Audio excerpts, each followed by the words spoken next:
ఒక 200 గజాల జాగల మంచి బిల్డింగ్ కట్టొచ్చు. దాని మీద ఇంకో ఫ్లోర్ వేయొచ్చు.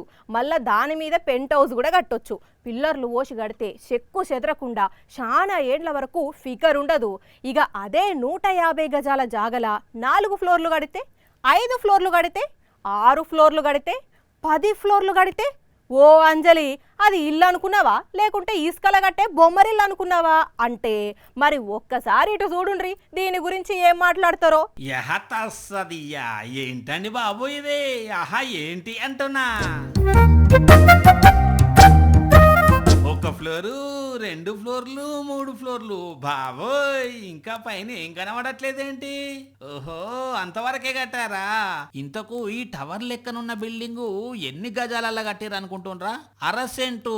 ఎస్, కేవలం 1/2 సెంటు జాగల్నే కట్టిర్రు. వీడియో ఎడిటర్ అన్నా మన ప్రేక్షకుల కోసం ఒక్కసారి మొత్తం కళ్ళకు కట్టవే.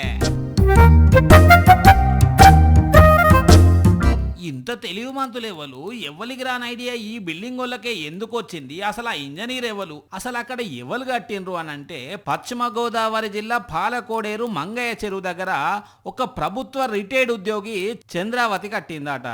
మరి దీంట్లో కిచెన్ ఎక్కడ పెడతారో, బెడ్రూమ్ ఎక్కడ ఉంటుందో, అసలు హాల్ ఎక్కడ ఉన్నదో, అసలు ఉన్నదో లేదో కూడా కట్టిన వాళ్ళకే తెలవాలి. కానీ గమ్మతి విషయం ఏందనంటే ఇంత రామసక్కదనంగా కట్టిన బిల్డింగ్ కు మెట్లే లేవు. కాకపోతే చెక్కనిచ్చనేసి పెట్టారు చూడండి. మొన్నట్లా ఆఫీసర్ల కంట పడితే చూసి ఆశ్చర్యపోయి కూలగొట్టాలని ఆదేశాలు ఇచ్చారట. కానీ ఇటువంటి బిల్డింగ్లు దునియాల నెవర్ బిఫోర్ ఎవర్ ఆఫ్టర్ పోన్రి.